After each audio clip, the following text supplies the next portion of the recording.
Good evening and welcome to the Hearts of Men podcast hosted by the Empowering Perspective community. We are your hosts for this evening's discussion. My name is Dwayne Dwyer. I go by the Mindset Coach, and I am joined tonight with me. I am joined tonight with with my brothers. First up top with me, we have Mr. Roland Walker, also known as a poor man's Dr. Phil. Oh, Panama Jack, also known as the man of many hats. And below us, we have Mr. Garfield Martin, also the Uncle Junior himself, who also goes by the consistency coach. And beside him, you have our brother, Mr. Chris McClellan, from across the table with Chris McClellan, also known as the angry guy that is still learning. Gentlemen, how are you this evening? I am well. Same. Well, doing well. Chilling. Chilling. Cat about to go on a safari, just so y'all know. I like it. I know, right? Yeah, absolutely. And also with us, as always, our illustrious panel. We always look forward to seeing you guys every Friday night because you are just awesome and you are one of the reasons that make these conversations pop. Right? That's my word for the day, pop. Right. So with that being said, I want to make sure I acknowledge you. So welcome to the show, Cassandra McKenzie, Crystal Everett, Nick D. Always good to see you, Michelle Ray, Lisa Keys, and as always, Bernadette Simmons. And for those of you who have not gotten in the chat so far today, that's okay. Jump in the chat. Let us know you're here. We want to kind of, give you your flowers and let you know that we appreciate you because that's what we do on this channel. Also, if this is your first time joining us, look in the bottom right hand corner of your screen. There's a little icon there. Go ahead and put your cursor over top of it. It's going to be a pop out. Go ahead and subscribe and go ahead and hit the notification button. That way, you know that when we go live, every time we go live, because we always look forward to seeing you guys. Good evening, Miss Teresa. Awesome. Welcome to the show. So that being said, if you guys were with us last week, one of the things you realized that we had a very interesting conversation about boundaries. So there is no need to change it up. We're going to just roll right into it because we did not get a chance to finish. And so, as always, I like to start off with the problem. Now, just think about it because we did last week and we're going to think about it again this week, right? Think about it. You just meet a person, you enjoy being with that person, you guys spend a lot of time together, and you just get to the point to where you think about that person day and night, think about being around that person, what that person is doing, what time they went to sleep, what time they wake up, what they eat for dinner, what they eat for lunch, all of these great and wonderful things, right? Because you don't like being without that person, but you forgot to have the conversation. And that conversation was all about some of the things that kind of make the relationship thrive. And these things are boundaries. So just imagine, right? And I don't know, it could be just as simple as, I don't know, just leaving something out on the table that was supposed to go back in the refrigerator or leaving the toilet seat up. I know a lot of guys can relate to that, right? So all of these things can equate to boundaries. And that's what we're talking about. And this is the main reason why we created the Empowering Perspective membership program, because in the Empowering Perspective membership program, we actually teach a lot of these conversations that need to be that needs to happen so that you can have a fruitful relationship, move forward, and learn how to live and exist together in harmony. So, diving into this conversation, I believe that we need to have a new scenario because I think that we kind of beat the old scenario up. So we're gonna start off with a new one. So this particular scenario has to do with our good friend Ethan and Sophia. So Ethan and Sophia, they're a couple who've been together for 5 years, and they're facing a new challenge in their relationship. While they have navigated many ups and downs together, a recent situation has led them to uncharted territories, boundaries in their digital lives. Ethan, who is usually very private, discovered that Sophia had been reading his text messages without his permission. Simultaneously, Sophia found that Ethan had been sharing details of their personal life on social media, which she felt crossed the line. Both felt a betrayal of trust, but were unaware of each other's actions. So I'm just going to throw that out there and let you guys comment, man. What are your thoughts based upon this situation between Sophia and Ethan? Man, look at Chris' face. These two people do not need to be together. Why? First off, one, why are you going through my phone? And two, why are you sharing stuff on social media that ain't everybody's business? Like, and why are you keeping it from me? It's they do not need to be together, man. They just All don't. right. So I'm gonna disagree. I'm not saying I am not going to say that they do not need to be together. Like Coach said, and well, not Coach said, in this scenario, they hadn't had the conversation. They hadn't talked about it. So since they hadn't talked about it, this is something that is totally new. So they got to sit down and they got to hash this stuff out. He has to figure out, they both have to figure out what is acceptable in this relationship when it comes to our text messages and what's acceptable when it comes to displaying certain information about our relationship on the social media. They need to have a conversation. So that's where I'm gonna start at right there. There needs to be a conversation. Hold on, you muted. Go ahead, I want to hear it. I think they should have been had that conversation. But in the scenario, they didn't. You're Right, right. right. I agree. They should have had it. So, but now I think there's a mistrust. I'm a person where I feel ain't nobody calling my phone for you. So if you pick it up and see whatever and all, you get what you get. Now we can talk about it, but I also think that there should be a level of respect to where personal business stays personal. I don't think that, but you wouldn't have known that if you weren't on my phone. So looking through my text messages and all that, that's a mistrust thing. So that's an insecurity, not in me, in the person that's checking. So now we have to have a conversation because if I'm thinking I'm cool saying what I'm saying, as long as it's not business, then I'm thinking it's cool. But at the end of the day, why are you in my phone in the first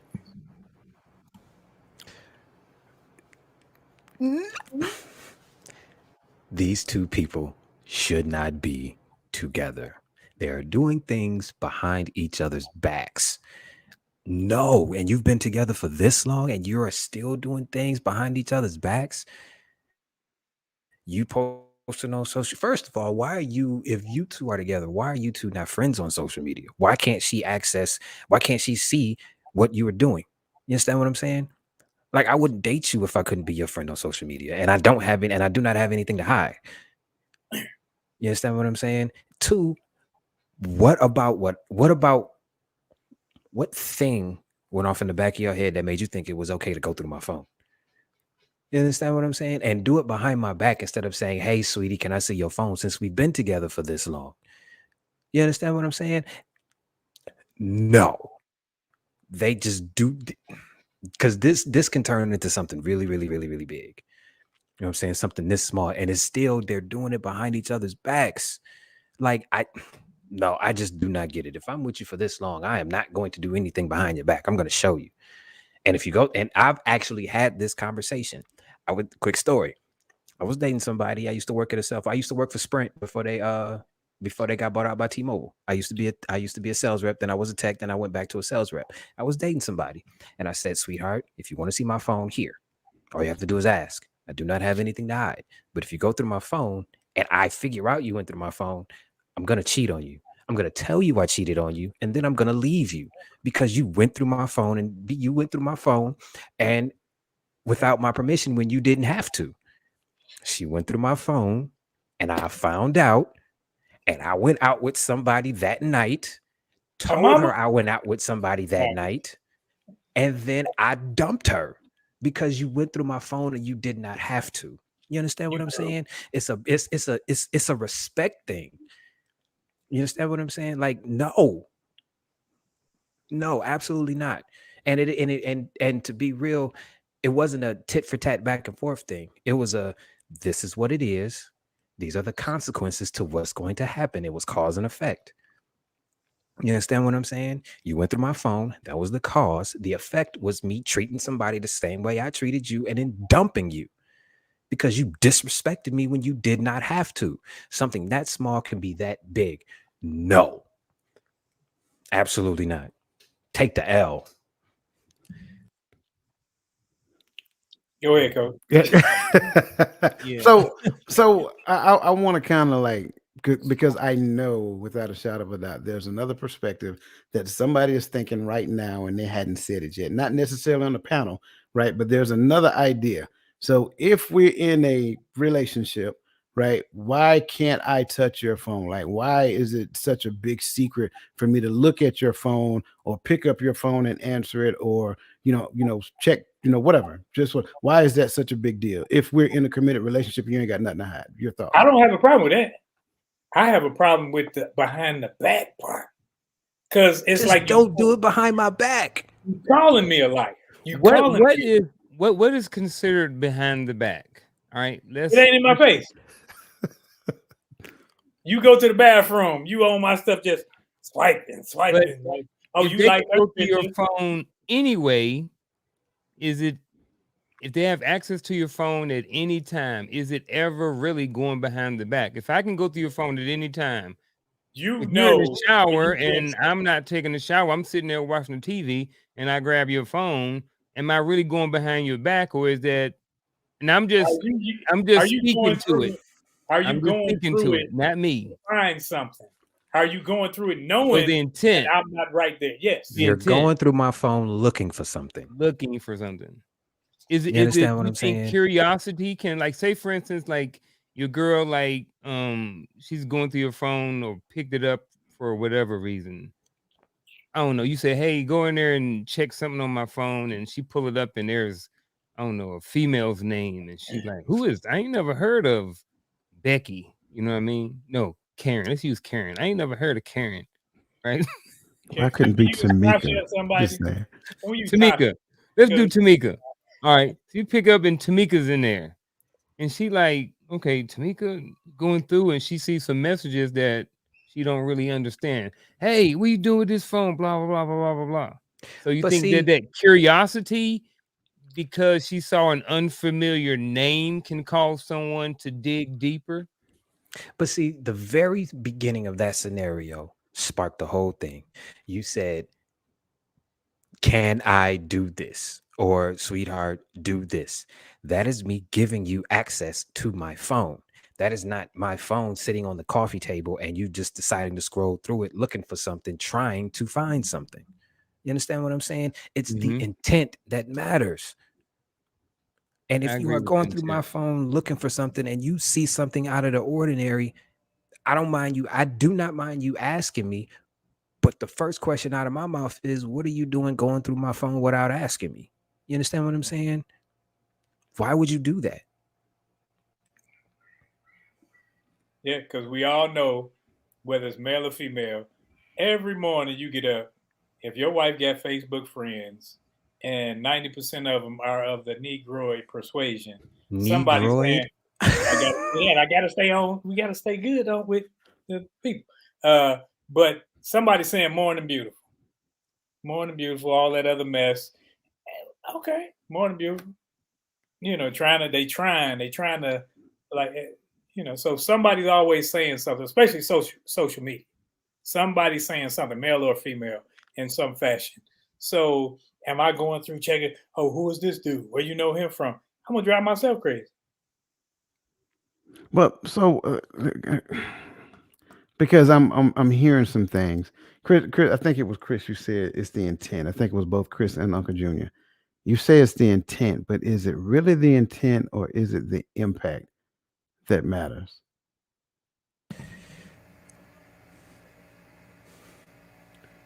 I think both. I think the intent is important, and then I think how you react to that is important too. Like Chris said, you can go through my phone or whatever, but if you see something, bring it to my attention. I have no problem letting you know in more detail what the conversation was about. You know what I mean? Mhm. So I think that's different than, who is this chick and why you texting her? You know what I mean? So I think the impact and how that person deals with the information that they find is very key as well. So I think it's both.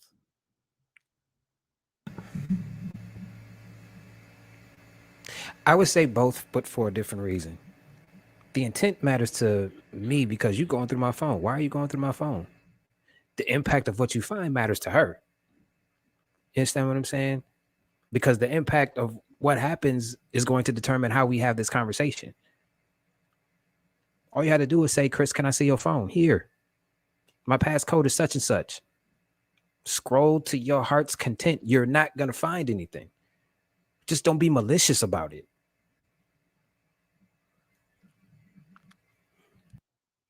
What you got, bro? Intent or impact? You muted. I think it's the intent.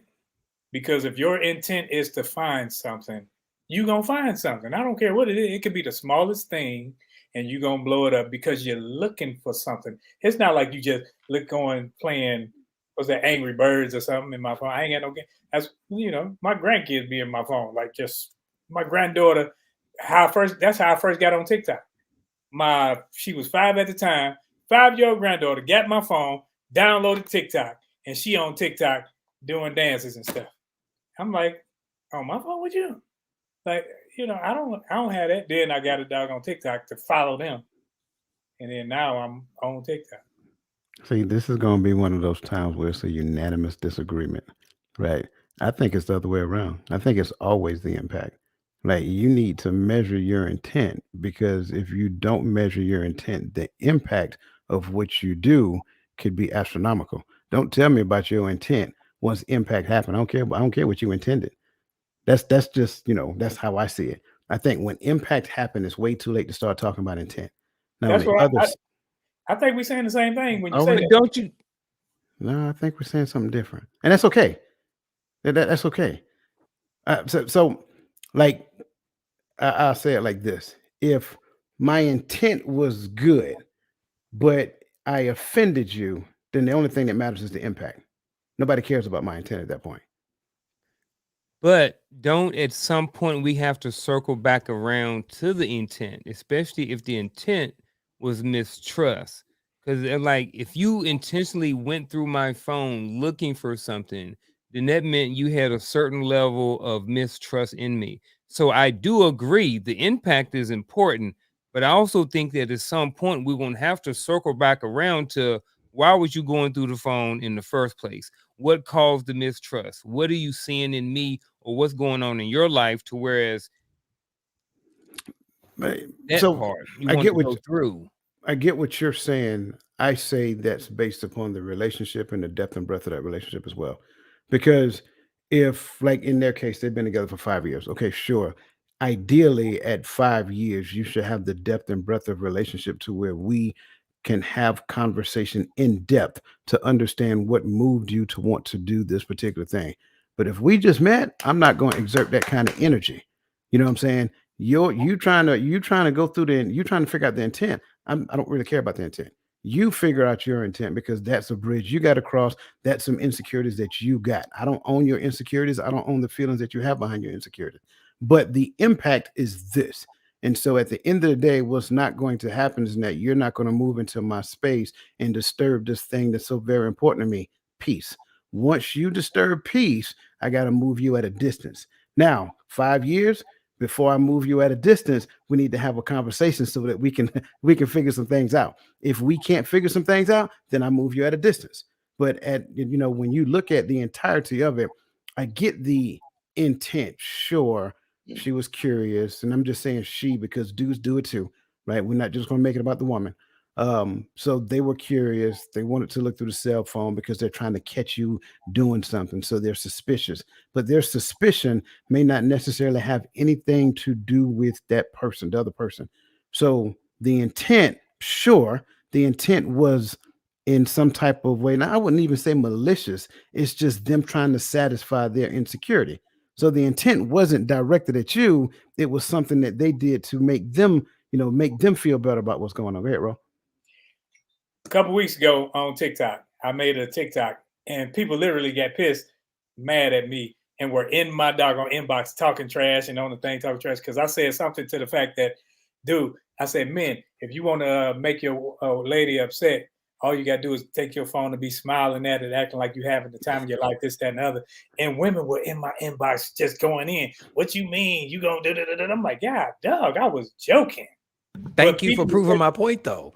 People taking that serious because if you looking at it like he ain't smiling at you, but he all in his phone, he ha ha ha, and now you're upset. You're upset because you finding an insecurity within yourself and your relationship because you're not making that man smile. Not because he's smiling, not because he's happy. You should want him to be happy. But at the end of the day, you people took offense to that.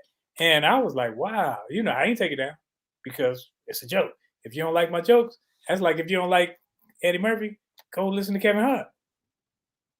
There's probably some truth in that TikTok though. It is. Y'all need to stop. All right, so let's kind of jump into I some of said those probably. questions. Let's jump into some of these questions from the chat because we got some pretty good questions. Good evening, Miss Verlene McCoy. Welcome to the show, and good evening, May Bird. Always good to see you. So Michelle Ray has a interesting question up here. How did she get in the space where she felt compelled to go through his phone? It That's could have just easy. been curiosity. It could have been People- insecurities on her part. People Maybe watch he was. social media, and they say if a man come in and they put his phone down, face forward, yada yada yada, or if he always got to do this and always got to do that, so they wonder what he had. So now those things start to conjure up thoughts because she watching those people on TV do cheat. She watching those people and listening to all this mess. He can't say just her. And now those insecurities creep up and they gonna plant that seed, and that seed is gonna grow to where, oh, she left it unlocked. Let me take it to the bathroom.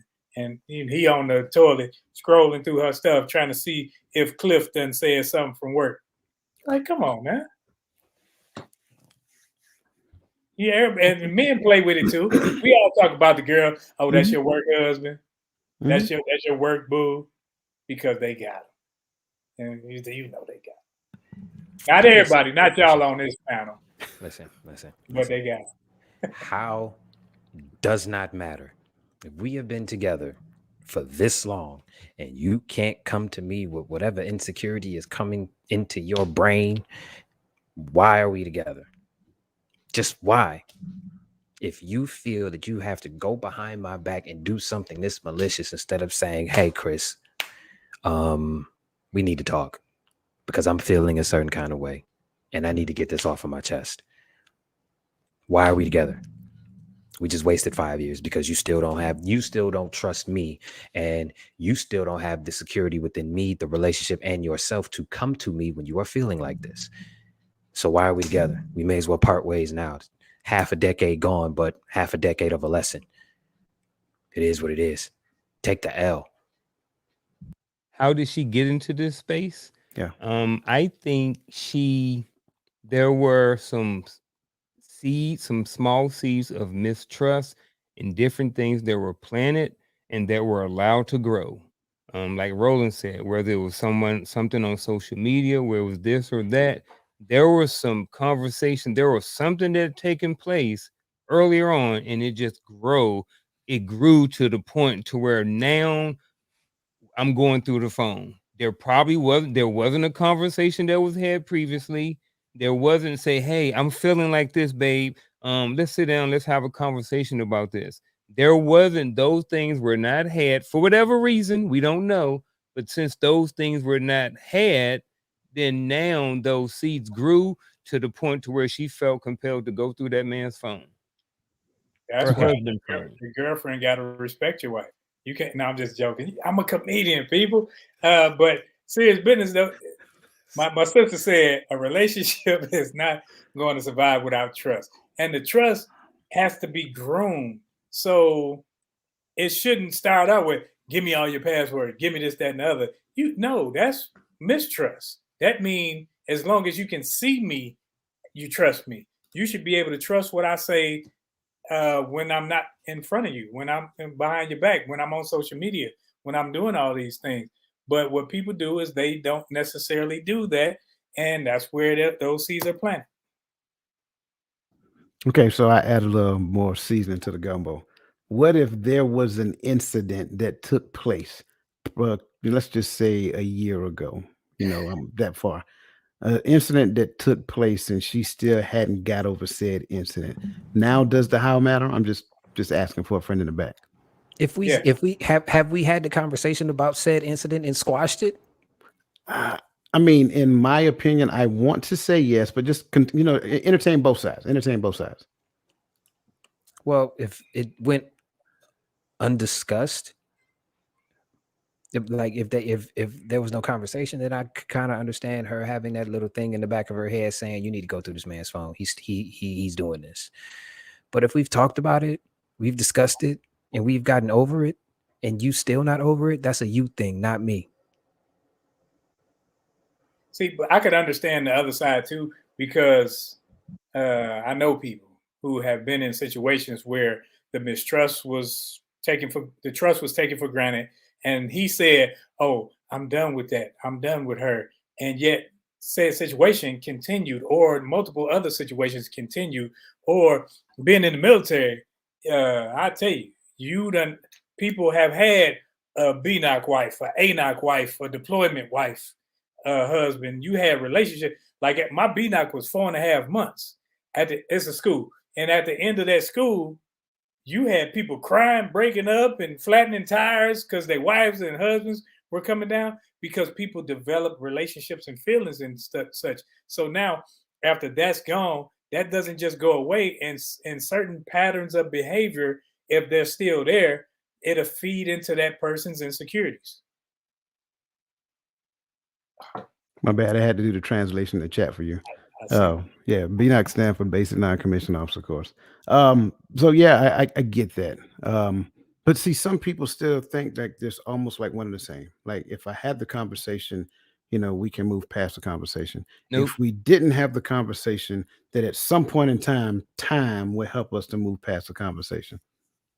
I mean, that's yes and no, but people heal at different levels, and it takes people different amounts of time to heal. I do think that there should be a certain amount of time. I can't determine how long that takes for someone to heal, but I look at it like this, if I got a scar on my knee right now from 1993 from the AstroTurf, and I was playing football on a Sunday, and we was just playing throw just a pickup game, and I skinned my knee up. The scar is still there, but I don't feel the pain of the scar anymore, even though it's still there. So I think it's nothing wrong with sometimes thoughts are going to come to your head, but you have to decide what are you going to do with those thoughts when they come to your head. Are you going to shun them and say, nope, that's over what we dealt it. I'm not going back there. Or are you going to let those thoughts fester to whereas you end up going through people's phones and different things like that. So I do think it's a matter of it's okay to have those thoughts because just like anything else, it takes time to heal. I do think that there should be a limitation. Like I'm not waiting 10 years for you to get over something. Like that's ridiculous. Like it don't take that long. I don't think it takes that long. I may not be willing to wait that long. You know what I mean? You're gonna hold me hostage for one mistake that I did 10 years ago, and you're still holding me hostage to that? No, bro. I'm taking the No. L. Taking the L. I'm taking the L. Listen, if Yes. we have if we don't have the conversation, or we have the conversation and I'm still doing the same stuff, but she's still doing the same stuff, then okay, I get it. But if we have the conversation, we hash out the situation, it's squashed, and you still gonna try and hold it over my head, I'm leaving. You are not about to hold me hostage for something that we both said was squashed. You understand what I'm saying? That is not going to happen. I'm taking the L. This has like zero tolerance policy. I have a zero tolerance for this. If something happens and we discuss it and we hash it out and we're supposed to be moving forward, but it's still in the back of your head, like I'm doing it and I'm doing everything within my power to make sure that I'm showing you that it is not going to happen again.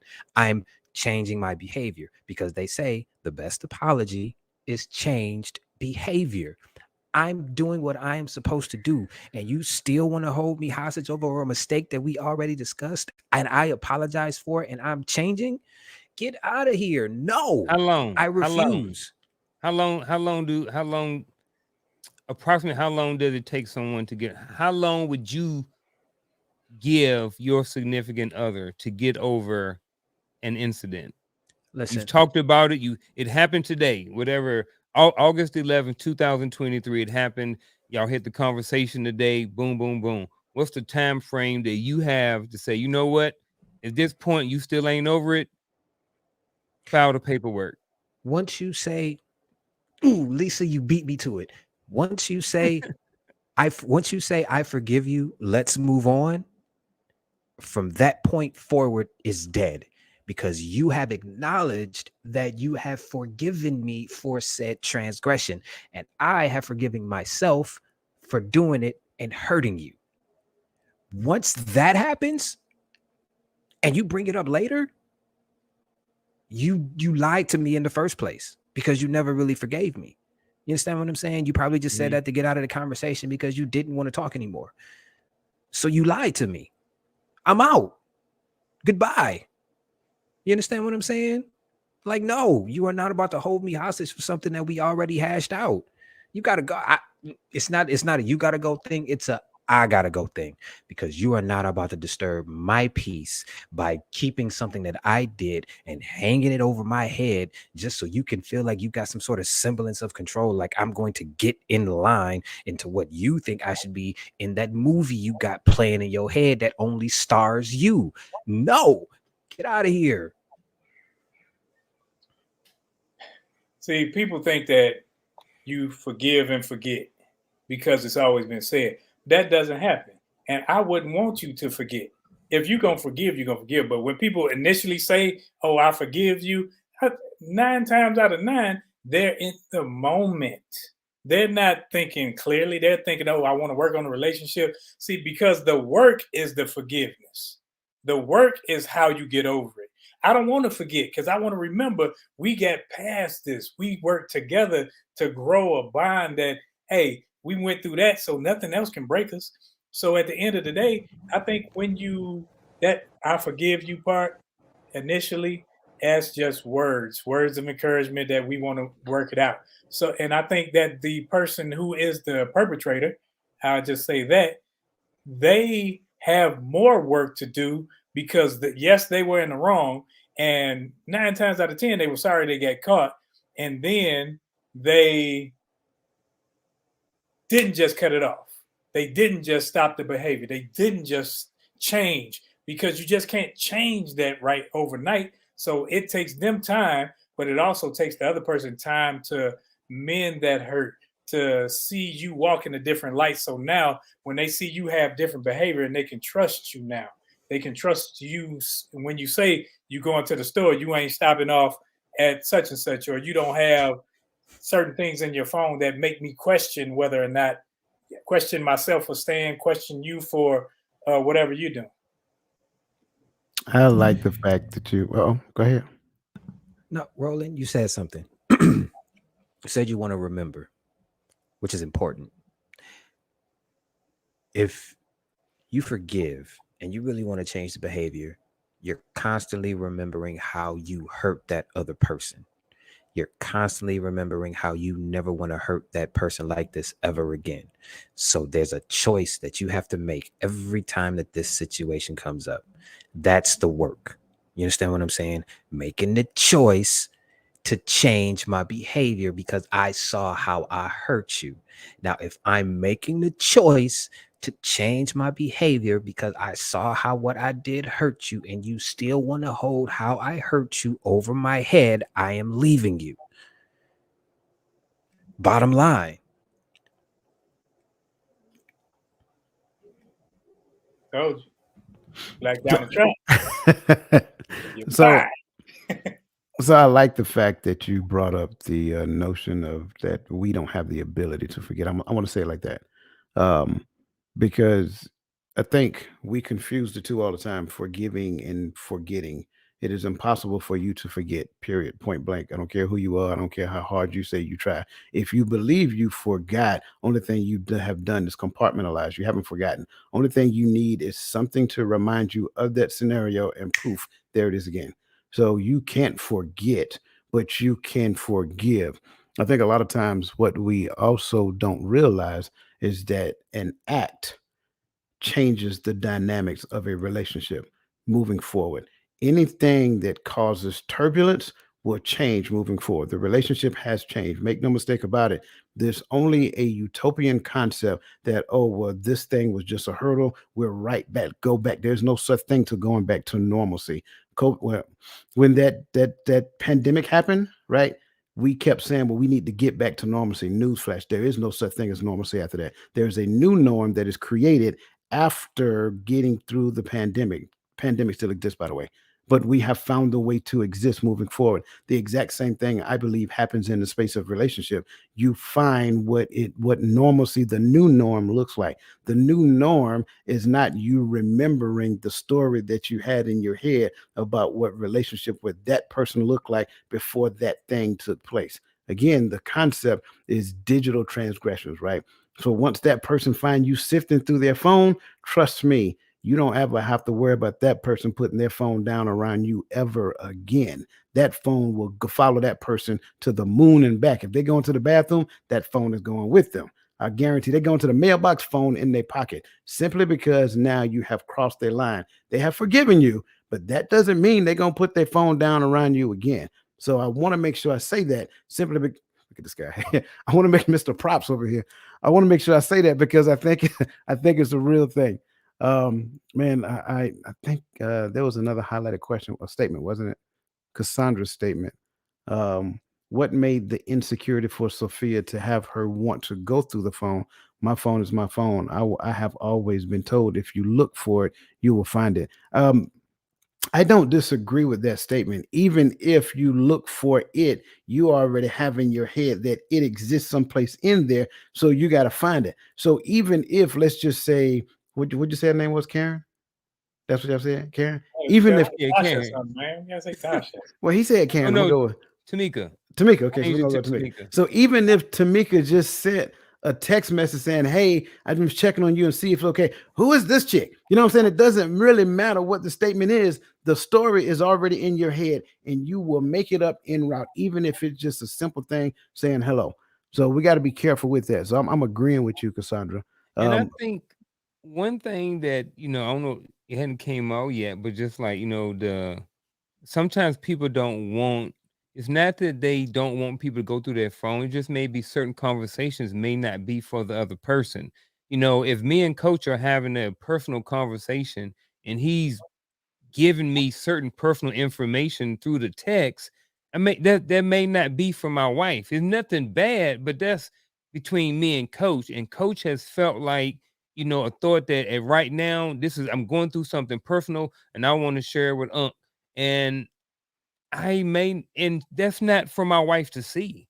You know what I'm saying? So I think when you have those conversations, if you are going to allow those things in your relationship, I think you need to, I don't think there's anything wrong with going the extra step and having that conversation and be like, hey, look, everything in this phone is not necessary for you.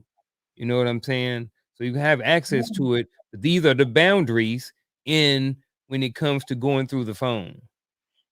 See, women will, and I know this from my experience. Women will say, "Hey, I don't care if you answer my phone, so I care if you answer mine, because ain't nobody calling you on my doggone phone."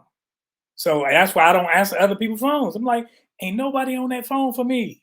Ain't nobody call. See, a bunch of years, I guess now. Dang. Before me and my wife got married, me and my sister was on the phone. We were talking. I don't know if it was speaker or my wife just got that $6 million man hearing. But my sister, she was like, yeah, you don't need to get married. To this day, she still hold on to that. She said we shouldn't have gotten married. It's been almost 20 years. God dog. See, and that's how people do. They hope now if it's a text message and you see what she's saying good morning to you for, like, because it's daytime and somebody need, no, I'm just kidding. But yeah, I'm messy. I'm messy. That's petty, messy. so he used to get slapped in the face with that message. Bow. All right. So I think we've got off to a very good start about this conversation, as it relates to boundaries.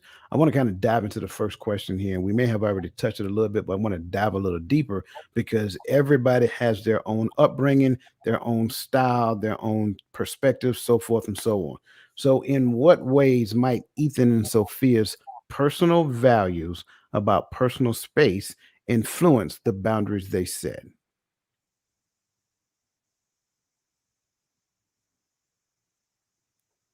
I think personal that can stem from mother or father trauma. That can stem from trauma in previous relationships. That can stem from a lot of places. So their trauma may influence their values of that personal space. Say, well, ain't nobody ever gonna cheat on me.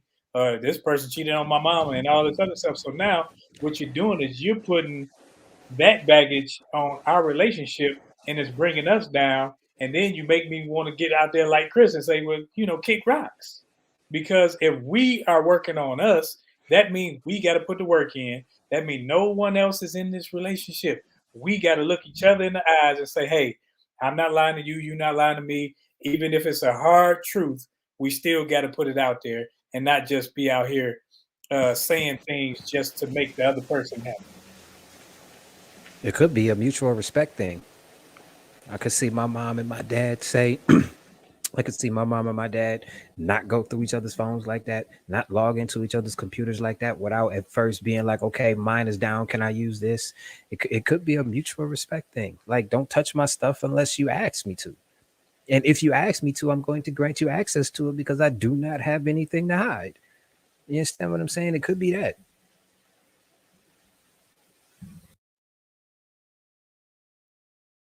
I just kind of agree with what they saying. I mean, your values are going to determine. A lot of times, your values determine your behaviors. So if you have certain values when it comes to how you treat people's personal space, then that's how you're going to behave. So if when it comes to me, if I think I mentioned it before, there was a lady at work who gets really close to people when she talks to them. Where of her values, that's just how she talked, that's how they grow up. You know what I mean? So her personal values when it comes to personal space is different than mine is. I believe in respecting people, giving them enough room to be able to talk. And plus, I don't want to smell their breath and I don't want to get spit on. You know what I'm saying? So I think it comes to the same thing when it comes to the boundaries, confined in the relationship as well. It's like, what are your values? And when it comes to your personal space and what you want to share with other people and what are your boundaries and what are your values when it comes to the same thing. And so I think that it's very key that in this situation they definitely need to have a conversation, even look in the mirror about what are my values when it comes to my wife's or my husband's space, and even the boundaries that they set. Because just because someone set a boundary, good, bad, or different, we may not always like those boundaries. See, That's another whole conversation. yeah, I know, right? So that I'm with you there. I believe when it comes down to personal values, these personal values were in existence before I met you, or should have been in existence before I met you. So ideally, I communicated those things to you. Of course, there might be some things that we missed in our younger age or whatever that looks like. However, en route, we still talk about them as well. So I have a thing, and I'm just going to be honest with you. I'm not about to go in your purse. Even if you ask me, say, look in my purse and get this thing, just not going to do it. I will bring you your purse if you're busy, but I'm not about to stick my hand in your purse. It is just a thing that I have with myself. On the other hand, you ain't about to go in my wallet unless I ask you to. So I think the boundary that I create for myself, I automatically grant you that boundary without your input. I don't care if you tell me stick your hand in the purse. I ain't sticking my hand nowhere. I will bring you the purse. However, watch me because what you see me do is kind of like what I expect you to do as well. And I will tell you, I'm not going to go in your purse, I'm not going to go in your phone. You pay your phone bill, it's your phone. I don't want to go in your phone. I'm not even going to answer your phone. I don't care if your mama call you. You know what? Mom going to go to voicemail until you finish doing what you're doing. Just because I'm here, I'm not going to be your personal answering service. I'm just saying that's a matter of respect. Some people don't see it that way. That's their business. For me, I'm just telling you who I am. Not answering your phone, not gonna go in your purse, not gonna do any of those things. And so for people who don't understand that, they automatically need, oh, well, he's doing that because he has something to hide. No, you keep your negative self over there where you at, because here we believe in this thing called mutual respect. And mutual respect means that your personal space is your personal space. That's just what it is. Even when, let's just say, we're sharing living quarters. Yeah, I'm Millicent, leave me alone. All right, so we're sharing living quarters, right? And so at that space, say for example, like you leave and go to work before I do. What happened? Chris had that. Chris eyes stretched like that just now.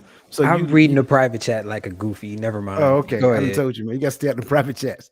Um, so you leave and go to work before I do. I'm not gonna go through your personal stuff, like your little personal hygiene stuff. I'm not going through that stuff. I'm not gonna do that. I know dudes who have though. I need to see what type of medication, bro. Like if y'all didn't, you see what I'm saying? Like I think that's crazy. So I think there has to be a certain point in time when you look at it and say, these are the boundaries that I have for myself, right? I will actually express those boundaries to you. And in retrospect, I need for you to understand I automatically grant those same boundaries to you that I have for myself. I think that's key because a lot of times when this conversation's had or people talk about it, it's like only one person has to abide by these rules. It's like, all right, she can't go through my phone. It's like the other person can't go through the phone either. What's good for one is good for both parties. You know what I'm saying? My 2 cents. But 2 cents. is there a limit? Not even a limit. So do you look anybody like when the significant other's phone rings? Do you look or do you just like totally disregard? Me, 9 times out of 10, I could care less. You know what I mean? Sometimes like the phone to be in there, like my wife's phone might be in the bedroom and she may have it on the bed or something, and she may be in the kitchen. I may be in the bed watching TV or something, and the phone will ring. I don't care nothing. She's like, babe, who is that? And I'm like, oh, I'm like, that's your mom or your sister, whoever it is, you know what I mean? But that's usually as far as it go. But like, I'm not intentionally looking over there once the phone ring. What about you guys? So I'm with you. So I have a habit. I don't care what nobody say. I automatically put my phone face down for safety precautions because the glass is the most That's sensitive why I part of do the it. phone. Yeah, I that's the don't only really reason I do it. I don't really care what anybody else's opinion is what I do with my phone. You can voice it all day long, but at the end of the day, I'm still gonna do it that way. But if you just happen to leave your phone up and I'm walking past it and it rings, like it's gonna catch my attention, right? It's not that I'm looking, oh, let me see. I'm not doing all that. But if it just, I'm like, oh, and I just happen to look and I'm like, oh, okay, cool. But I'm not gonna bring it up. I'm not gonna like if it's your mom or something like that. Yeah, I say hey, your mama call. You know what I'm saying? Well, why you didn't answer the phone? That's your phone. I'm not gonna do that.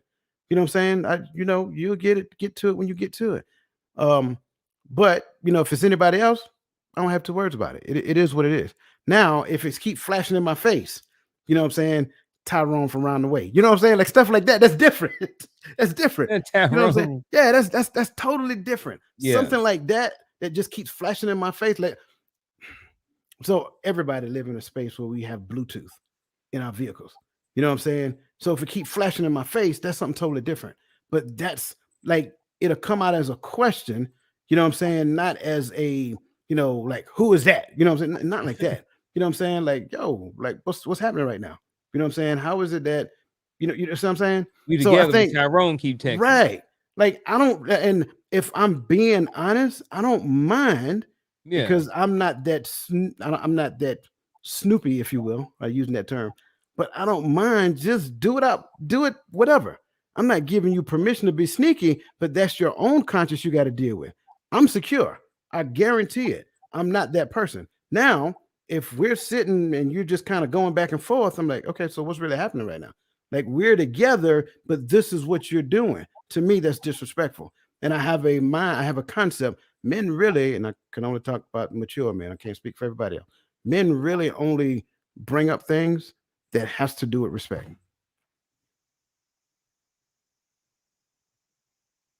Yeah.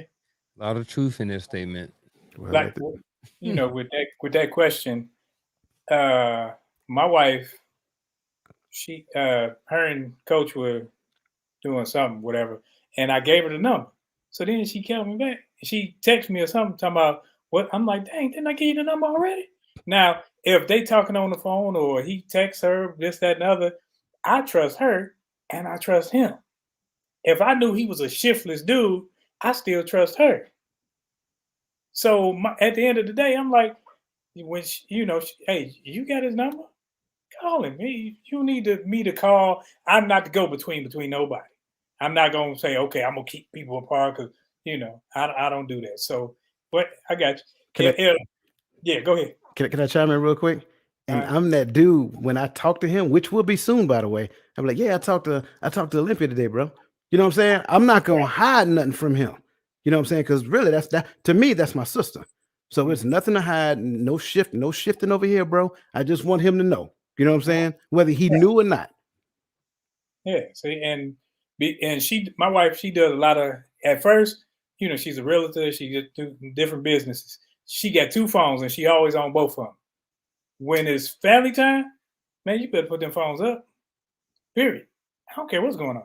Put them phones up, slide it under the couch for all I don't care. Because if you over here talking about, well, it's 11:59 at night, and somebody getting, what you getting? You ain't getting nothing closed at 11:59.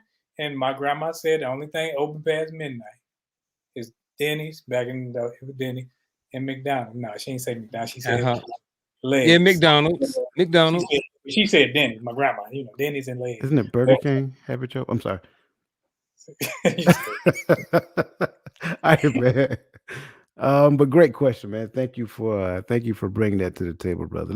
Let's kind of dive into this next question. What factors? I'm just gonna skip the topic. What factors should be discussed? What factors should be discussed? What factors? Thank you. What factors should be discussed when it comes to social media? I don't know. Yes, you do, because you're gonna have to have this conversation one day. So spit it out, brother. I think if you holding yourself in the upright manner, you can joke, you can play, you can do whatever. Because I'm a jovial person. I like to joke. I'm comical. I try to be, at least to me. And I'm not about to govern myself from being me. Now, if I'm out here trying to flirt, if I'm out here trying to hook up and stuff, that's different. That shouldn't be done. But if I'm just being me and people, why they laughing at Joe jokes? Why they, he's like, why you not? It's like, you got free reign to be you. Because if I married a utensil, my fault. Man, you was Come on, on one tonight. spoon. That's all I'm saying. A spoon. Married a spoon. I don't know, man, because the simplest things can be blown up to something so gigantic on social media.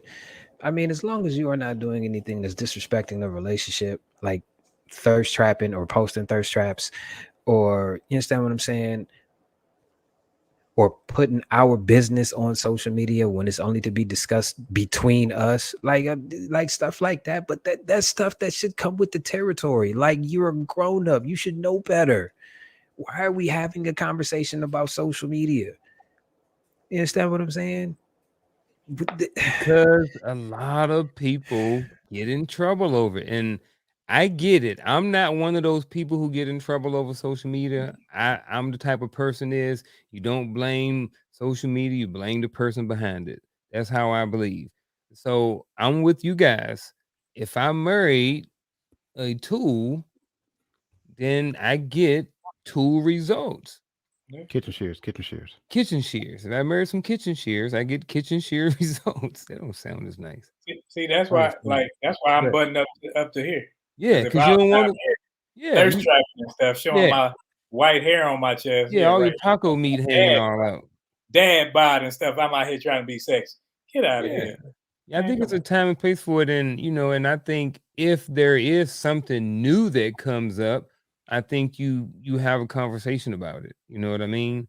Because there may be some new things that come up that you maybe didn't expect or that may not have been there previously. You know what I mean? So, I think you can talk about all of it, but I think it comes down to if you chose the right person, you shouldn't have to have a very detailed conversation. But based off the question, you do need to talk about how are we going to address on social media, what business we're going to talk about on social media, different things like that. So I do think that based off this question, those are definitely two key things you need to talk about. Your business that you're going to put out there and how you're going to dress, at least to me. See, I don't think that social media presents a new person. I think social media is like alcohol, right? I think it erases all inhibitions because you're behind the screen, and I hopefully you probably don't get to see whatever, right? I think social media actually revealed the thing that you did not know. And it also helps you to understand the person that when you meet face to face, it may help you to understand the other side of that person, also like an alter ego type deal. Um, so I think like Uncle Junior said, I think when it comes down to social media, we have to discuss these things. We have to discuss like what does social media really mean? Like what are we going to use it for? Are we going to use it to highlight the details of our life? Are we going to be taking pictures of us in the house? And no, no, you're not. We're not taking pictures of us showing everybody the inside of our house. We're not going to go outside and take pictures in front of the house like it's some type of highlight reel. I think that's the like that blows my mind. Like for real, like nobody really cares what your house looks like on the outside. If I know you, I know you. And here's the other side to it. If I don't know you like that, I probably don't want to know you like that. I think too many times in the social media space, I think people tend to over glamorize themselves because social media is not going to tell you no. And then at the end of the day, when people get in the chats and start saying whatever it is they want to say, you can go in there and selectively delete somebody's message because you feel more important than what you really are. So I think that's the thing for me when it comes to social media. We need to have these conversations like, how are we going to show up as a family? How are we going to show up as a couple? Like, what is the information we're going to put out there? Are we going to check in every place we go? No, that's dangerous. Like people, like in the world that we live in, people will actually stalk you by doing that. Like that's again some crazy. And I'm not gonna lie, earlier, long time ago, I may have checked in at Dallas Airport. You know, I was flying. I wasn't worried about nobody coming to get me out of Dallas Airport though, because I'm leaving shortly. So it's like, you know, it is what it is. No, definitely not. But I think those are the things that we have to discuss in detail. Why? Because if we got kids, them kids need to understand the exact same thing. Don't be taking pictures of the house. Definitely don't take pictures of the house number outside. Don't be trying to just glamour photo and all kind of stuff, you know, in front of the cars and things like that, because you're exposing certain things about your life that isn't somebody else's business. So that's just my perspective when it comes down to the conversation that we have to have as a family, as a couple, or whatever that looks like when it comes to social media. And I think image plays a part in it too. Your image and your brand. You know what I mean? What types of stuff you're going to repost. You know what I mean? Like, there were a lot of people heard conversations from people at work talking about how, especially like during the pandemic and during the election and stuff like that, there was opposition in people's family because family members were posting, certain things, certain red things, certain people posting certain blue things, certain, Trump and different things, and it was causing tension. So, and people were getting canceled in people's family because they have somebody in their family, they post on about Trump. Oh, people were choosing sides and different things like that. So that's why I think it's important to have some of these conversations. Like, who are we? Like Coach said, who are we as a family? How are we going to display ourselves as a family or as an image to the world on social media? Are we going to post personal pics and stuff? I know some people who only use it for business. So I do think that, got to have some of these conversations, and can't always just expect people to just abide by certain things. I also do think, like we said, before I meet you, what are you posting? You know what I mean? So I think that's important too.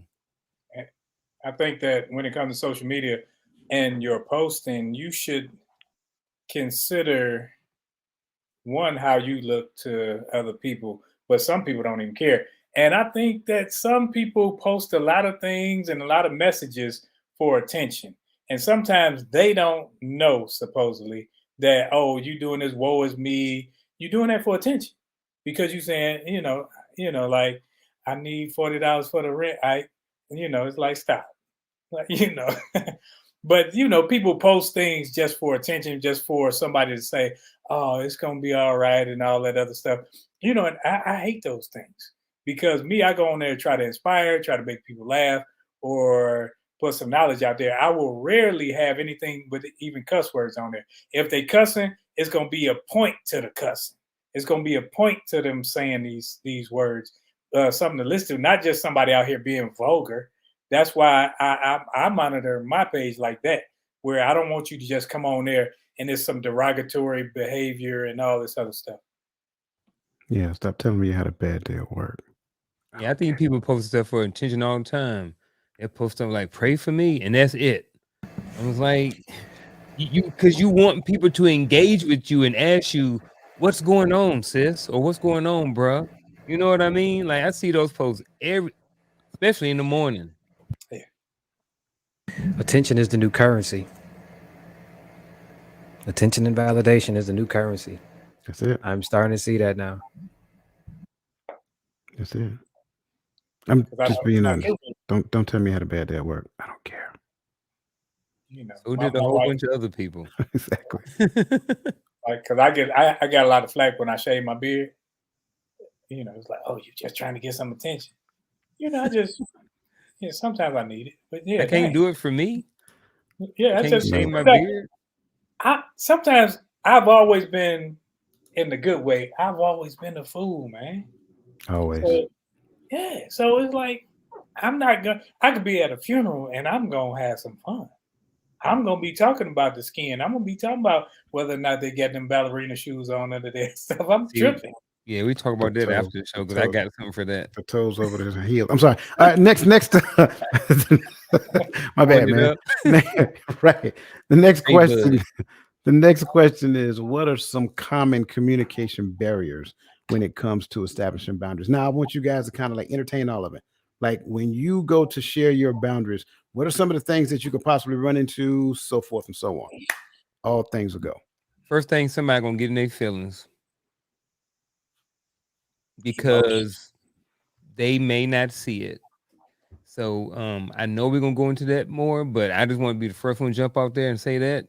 First thing you're gonna do is if somebody getting their feelings, it's sometimes hard to have a conversation. Now, what you Now, mean? Since you said we gonna get into it, let's get into it. What you mean getting their feelings? like we said, tears are fine, tears are cool, all that. But at the end of the day, we still got to have the conversation. If we can't have it now, that's fine. Say, hey, let's take a break and we'll come back to it later.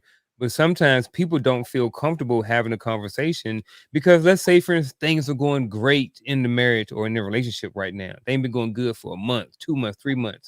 You like, man, everything going good. I don't want to have this conversation because you know that the conversation could potentially cause a rift in the dynamics of the relationship. You know what I'm saying? And it may take somebody some time to get over the information that's been said during the conversation. So I think one of the communication barriers can be not having the conversation for fear of the feelings that's going to be involved and the potential of not even getting a solution through the conversation. Okay, so you're saying the emotional side is on the part that's the person who wants to share their boundaries, but they don't share their boundaries because of the potential emotional response of the other party. The emotional response exactly of the other Okay, party. Yep. gotcha. I Hmm. like that. Hmm. Wheels are turning. Yeah, because when it comes to other people talking, I'm not, when it comes to communication, I don't deal with people when they get here. If you are here, I'm not talking. So I'm shutting down and I'm gonna tell you I'm shutting down, conversation over, because now you done elevated it here and you want to get hyper and you want to get all, I don't do all that and clapping hands and all that head bull crap. I don't do it. I'm I gonna sit up there, promise okay. you, boo boo. I hate all that bull crap. It just burns me up and it's gonna irritate me. And I'm not gonna have a smile on my face. And then I'm gonna be frustrated. So instead of frustrating me, we just created a barrier. When then they get mad when I start talking to them like a kid. Because then I'm gonna say, hey, when you fix yourself, you can come back and holler at me. Until then, go on somewhere else. So you're saying you're the type of person that's shut down when they become overly emotional. all day. Gotcha. Gotcha. Hmm. Gang star. Guru is what they call them. I think one of the main barriers is being afraid of taking a loss because you have a boundary. Hmm. There's some things Huge. that, yeah, some people are Speak so on that one. afraid. Some people are so afraid of losing the person that they with that they won't communicate if something is really bothering them. They'll just tolerate them. And we have been taught that we are supposed to accept abuse. Who is we, sir? The men with melanin in their skin. We have been taught that if we cannot take whatever the woman that is in front of us wants to dish out to us, then we are weak. We are not real men. So, communicating a boundary and saying these are the things that I will and won't tolerate could cause the person to leave because that lets them know that they just can't do whatever they want to and be with you at the same time. And it's not just a man woman, it's not just a man and woman dynamic. Family, job, friends, all of that. I have a boundary. These are things that I will not tolerate. You keep pushing that boundary, I'm gonna push you out my life.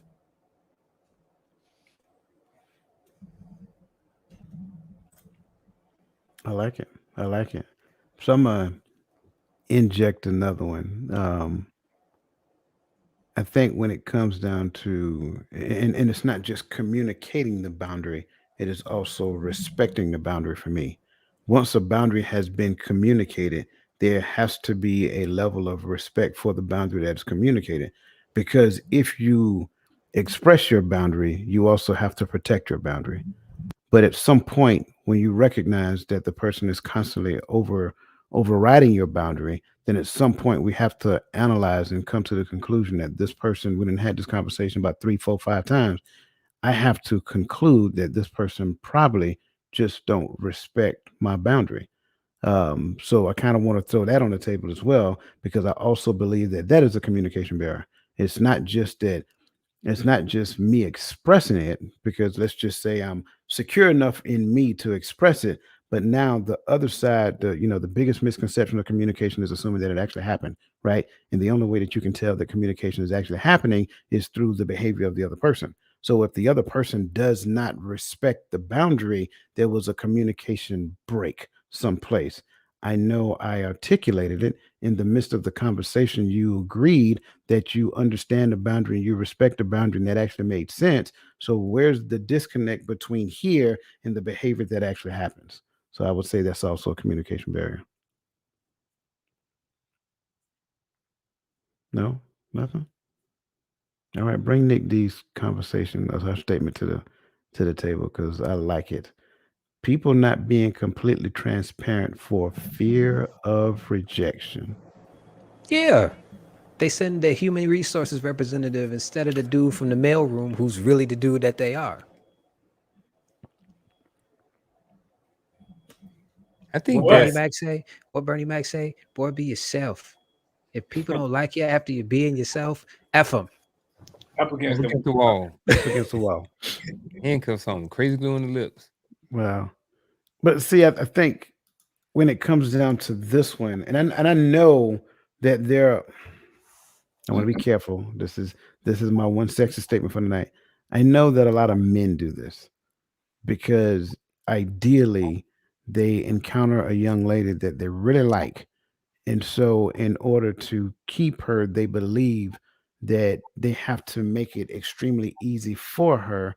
So, they don't necessarily articulate their boundaries, and also don't realize that the lack of expression of boundaries is makes it more difficult for the relationship. It's like a train going down the tracks, but the tracks don't exist. So it's actually trying to stay on the rail on the wooden slabs that go sideways, and it can't. So the rails must exist because the rails are the boundaries. So that's kind of like my perspective when it comes down to fear of rejection. And I know that men struggle with this a lot. Well, used to. I don't know if they still do. I think women may struggle with this also because of how he may take it, because it may be a situation where men be wanting to know everything. When a woman has transgressed, slept with somebody else, the man say he want to know everything. And they be picking it, men, some people do, and they be picking in pride. Did you do this? And now you want to know the whole detail. If you want a video, you should have told her to make a video.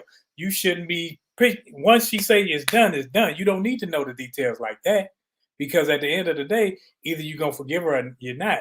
Now you just want to find out the level of the situation was, instead of saying, okay, I got it, she did this, and you can conjure up in your mind however far you want to go. But that's why most men, if she does whatever, he can't take it. So I'm out the door. Why I'm gonna put myself through this stress and all this when I can just say bye, and you want to do that, so go on and do it. Yeah, but this is a deeper issue, though. You know, this is the end result of something else that's deeper that's going on. Like, if you're not completely transparent because you fear rejected, then what's going on that's causing you to fear the rejection in the first place? So I do think that this is something, like Coach said, and Roland, I mean, that we tend to see this a lot in men.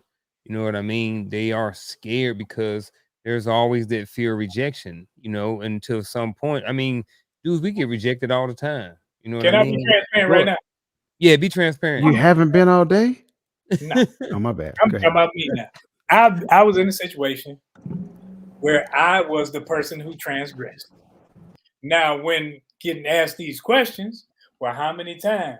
And I'm thinking in my mind, well, how many times can she actually know about?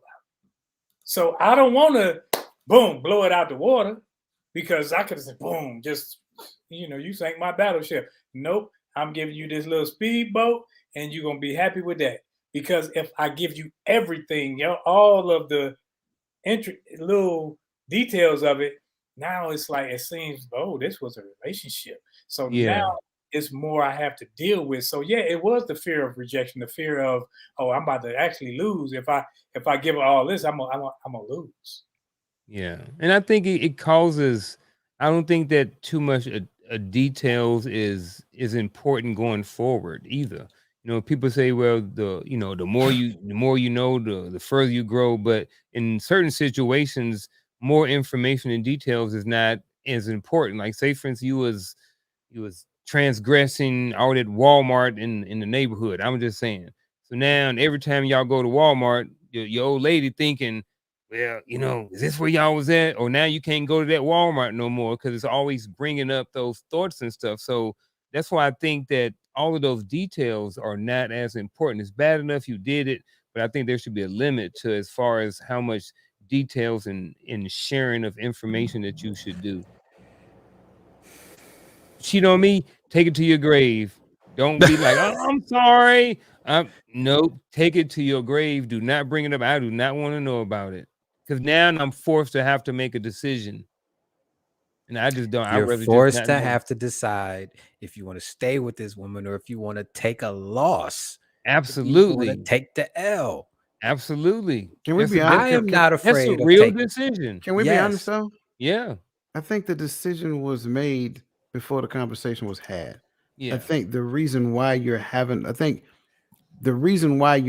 conversation is to see whether or not the person still respects you enough to stay in the Mm. situation. Because why have the conversation if you had already decided I'm gonna leave? You understand what I'm saying? So I think the Mhm. decision is made at the point of conversation. And I can't speak for nobody else. For me, again, peace is the most important thing. So if my mind is made up, like let's just say this act is a showstopper for me, which I think is the craziest thing that I ever hear people say, right? If this act is a showstopper for me, there's no need to have a conversation. When you come home, I'm packing.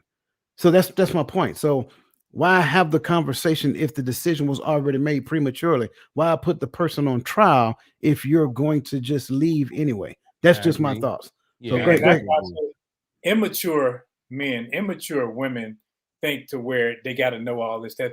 I feel like this. I'm gonna give you everything up front. I'm gonna let you make your decision. I'm not going back and forth with all this. You got it. There you go. That's how mature I am at this point in my life. Now, before I'm gonna be slipping and sliding, lying, and doing all these things before because I wanted to have my cake and eat it too, as they used to say. So, in the context of, let's just keep that scenario and look at Michelle Ray's statement. Because if you are the transgressor, right? And let's just be honest, as long as you transgress in, you're good. But when you get caught transgressing, now it's like, oh man, now you're getting to feel the other person's feelings, right? Because they're gonna project. That's just it. You're gonna have to go. You're gonna have to deal with this roller coaster just a little bit, right? At what point do you allow the other person to learn to balance their own feelings and emotions? Because I think Chris said 10 years is too much. I agree.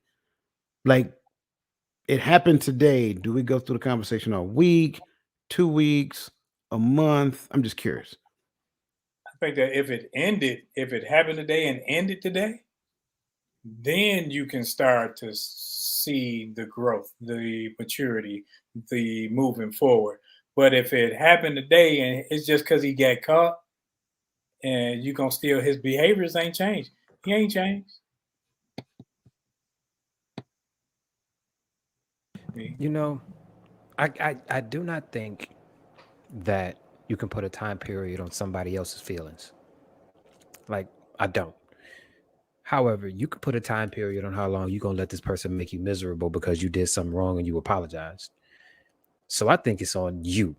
You understand what I'm saying? Like I said earlier, if I'm doing what I'm supposed to do and I'm changing my behavior and I'm showing you that this one thing that I did is never going to happen again because I saw how much it hurt you, and you still want to throw it up in my face every time you get mad and try to make me feel like I'm being held prisoner for a decision that we already talked about.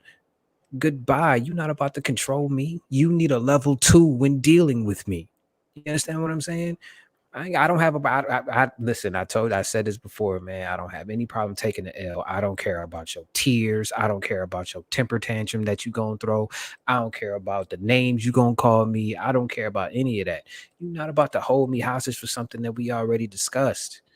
You Okay, understand what I'm let, me- let saying? me let me go a little bit deeper. I'm gonna give you a scenario based off what Coach said. All right, so Chris transgressed. All right, 5 years into the marriage, Chris transgresses. No, let's take you out of it. There's a transgression that happens, right?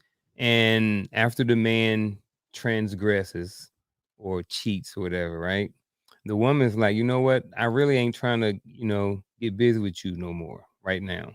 All right. So how long does Chris wait before he like, look, it's over with.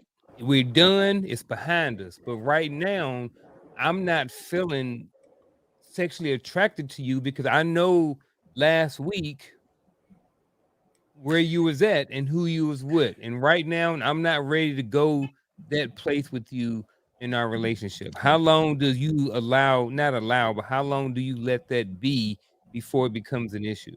You can't ask me that. You would have to I'm ask. You would have asking. to ask somebody else. Because I say it all the time, vagina is important, but there's nothing special about it. If she's not given to me, I'm just going to no longer want it and take that energy and to put it in something else. You're not about to use but that as a weapon against me. but you're the Sorry. one who cheated. So what? She decided to forgive you and stay with you in the relationship. But Right. now, like, that's part of maybe who she is, or maybe because every time she lays down with you, even though she's forgiving you, she may be visualizing you with this other woman now. That's a So her do you problem. allow for some grace for her? You say that's a her problem? I like I said, man, I give everybody grace. I say that. Mm-hmm. I already know what time it is. If I'm doing something wrong and if I do something that deep, I already know what Mm-hmm. time it is. I'm just not gonna want it anymore. I know I'm not gonna get it anyway. If she's not giving it to me, I'm just not going to want it. You understand what I'm saying? There's Mm-hmm. only so long that she can go without trying to use her weapon to try to bring me down to her level. And that's the only weapon that she would have. You understand what I'm saying? So it is what it is. We just not having sex right now. Okay. This will, and to keep it real, this will really let me know if I'm supposed to be with her, because sex is no longer a part of the equation. You can't use your weapon against me, and I don't want your weapon. Now what? Let's figure out us. You understand what I'm saying? That's why you can't ask me that. I've already surpassed the whole. I, I've already surpassed that. To me, that's low level. That's why it's the bottom chakra. That's low level to me. You understand what I'm saying? Bring me something else. And if that's all, if that's the only weapon that you have against me when I do this, and you're trying to dangle that in front of my nose like it's a carrot, I'm just not gonna want the carrot. Okay. What else? What's your next level? You need a level 2 when dealing with me. How many times do I have to say that? I I, just I put it out there because I know that, that's one of the things that tends to happen, what I mean, after something like that. There's a period to whereas usually certain people they don't want to be intimate for a certain amount of time. So I was see, just asking. yeah, see, I get what he is saying, because I think too many times we get into to the space of punishing another person. When you get into the space of punishing another person, you're just as wrong, if not more wrong, because you don't have the authority to punish another person. I don't care if you're in a relationship with that person or not. Punishment is not yours to do. So once it get to the point of punishing, now we've crossed the line. I think that kind of goes after what Lisa's comment is at Chris, right? You do not punish. You do not take a hard stance and say, okay, I got caught up, get over it. You know what I'm saying? But then by that same token, if I put forth the energy and efforts to have the conversation, but yet you want to keep recycling, and I can look at you and see that you're intentionally recycling thought, recycling emotion, and choosing to stay in that space. At some point I have to recognize that you're choosing to stay there, and you're projecting that choice on me and holding me hostage to your inability to manage your own emotions. Again, it's not that I didn't have the conversation with you, it's not that I did not want to help you or help us, I'm gonna say it that way, help us move to a better space. But at some point, and I know this to be the case because I've witnessed it happen in some people, at some point, they will constantly recycle. And you talk to them and try to help them harmonize with that. And then they'll be like, but, and go right back.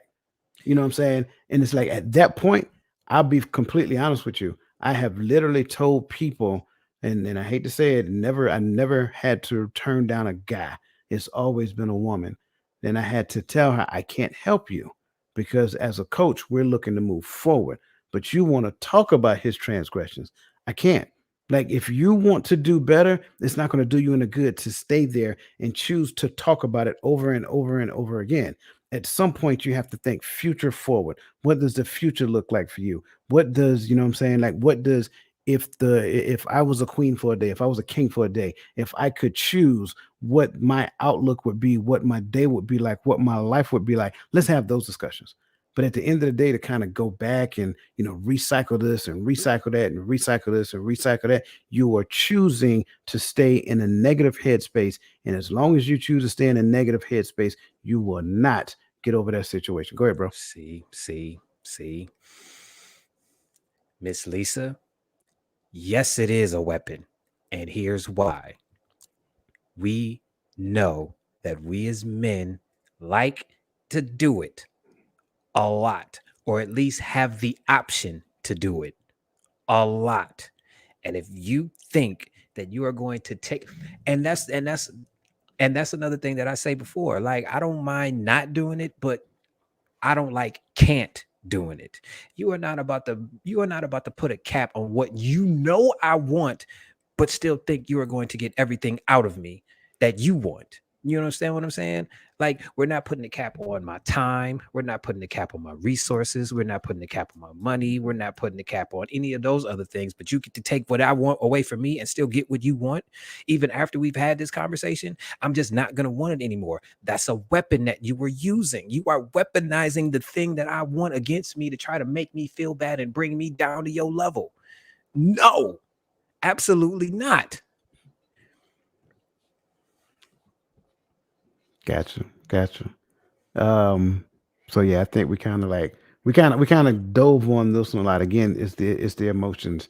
That's the point I wanted to get at. So having struggling trying to manage your emotions can be a barrier when it comes down to talking about boundaries, like what Uncle Junior talked about previously in the beginning.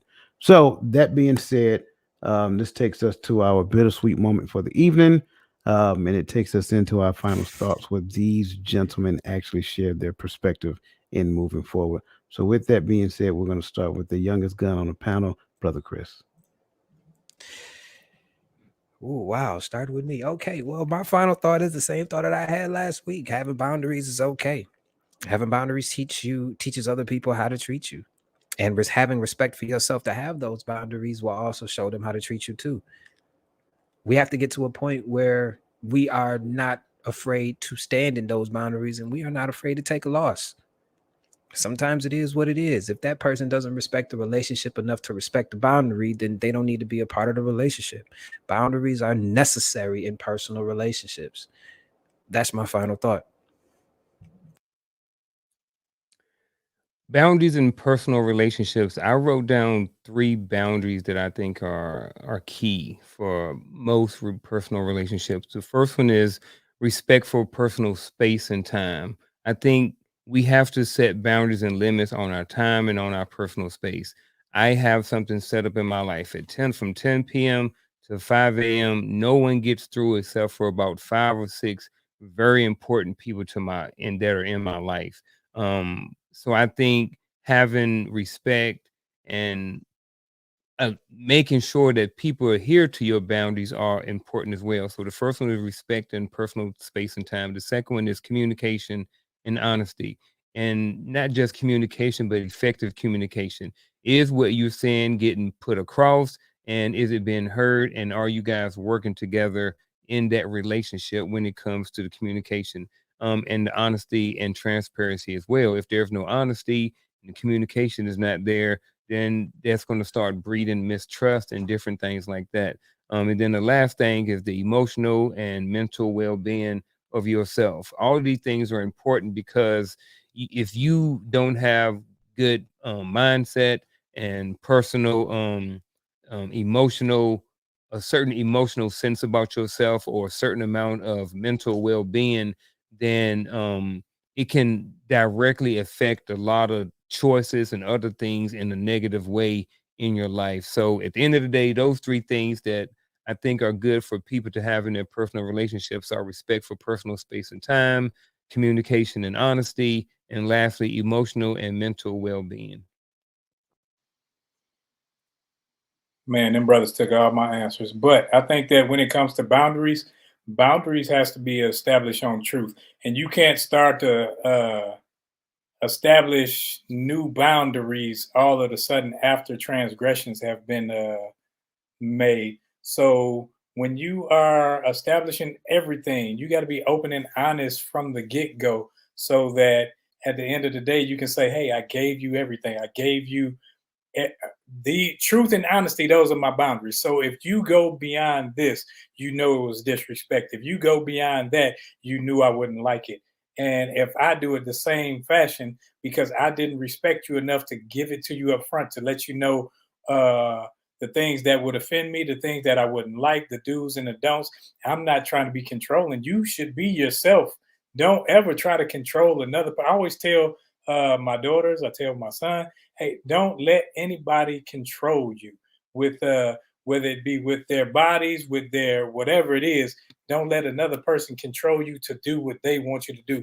If you don't want to do it, fine. But at the end of the day, you got to respect one another. And you respect one another not by just doing what they want, because you have to want to do it. And if you don't want to do it, you're gonna find a way to do what you don't want to, what they don't want you to do. So at the end of the day, just be respectful, respectable, and honest with one another, and things should work out. And if they didn't, and you're working through some things, make sure you're talking, you communicate, not elevated, and not just being sarcastic in your conversation, but make sure that when you are discussing everything, you don't hide little things just in case her feelings or his feelings may be in play. You got to give it up, give it all. Man, this was a great conversation, and I greatly appreciate what these brothers had to offer. I would just add to what they're saying very briefly. Boundaries is probably one of the most important things that you can actually discuss in the beginning of the relationship. And trust me, you won't be able to discuss every boundary that exists. You need to talk about boundaries when it comes down to how we're going to move in space. What does it look like when I take you around my parents? What does it look like when I go around your parents? Hopefully, we have, like I said before, we have established boundaries, and the boundaries that I share with you, we automatically give it to the other person without measure. Again, don't set a boundary that you're not willing to automatically and put in place for the other person. Like I said before, boundaries are like fences, right? Boundaries keep things out for strangers. But when you're in a relationship, you actually defend your partner's boundaries. I think that's how it should work. I think that's the best way it works because that makes your partner feel valued. So again, talk about boundaries and don't just talk about it one time and then move on to another, 5, 6, 7, 10, 15 years down the road and assume those same boundaries look the exact same way. No, you've changed, you've grown, y'all evolved as a couple. So we got to come back to the table to discuss what the boundaries look like now. When you first got together, you had a two-bedroom house, one bathroom, 1,200 square feet. 10, 15 years down the road, you got a four-bedroom house, four-bedroom house, three-bathroom, 4,500 square feet. This is another layer of conversation that needs to happen. What are we going to do when family members come to town? Are we just going to automatically have them stay here? Or are we going to say they got to go to a hotel? If we're going to have that discussion, like who goes to the hotel, who comes to the house? These are conversations that need to be had. So as you start unpacking this thing called boundaries, you see that boundaries are it is a very extensive list that we go through. Don't make any mistake and assume that another person should automatically understand boundaries when it comes to you. I kept asking this question last week, right? So, given the context of a common mature person, they should automatically know. Don't assume that. Don't make that assumption. Don't put yourself in that position to where you believe the other person should automatically know because they're a decent human being. We're human. Remember that. We make mistakes. Mistakes is one thing, but a decision is really what it is. So we got to learn to stop calling things a mistake and actually understand it was a decision that I made to violate your boundary and then repent to you when I crossed that line. That's the thing that helps us to get back into harmony. Boundaries create the harmonious relationship that we want to exist in when we first met. But if we fail to create those boundaries, we lose harmony quick after the honeymoon is over. So, that being said, we greatly appreciate you guys. I put a message in the chat, man, because I want you guys to understand we value you so much. I value these gentlemen on this panel. One of them missing tonight, and I value him as well. I have to tell him tomorrow during Bible study. I value these gentlemen. I want them to understand that. So I say that in front of everybody. They add such, just an enormous amount of quality during these conversations. You guys add value in the chat. So we look forward to seeing your insights as always when we come here on Friday night. So again, next week, same time, same channel, Hearts of Men podcast. You guys have an awesome rest of your evening and a phenomenal weekend.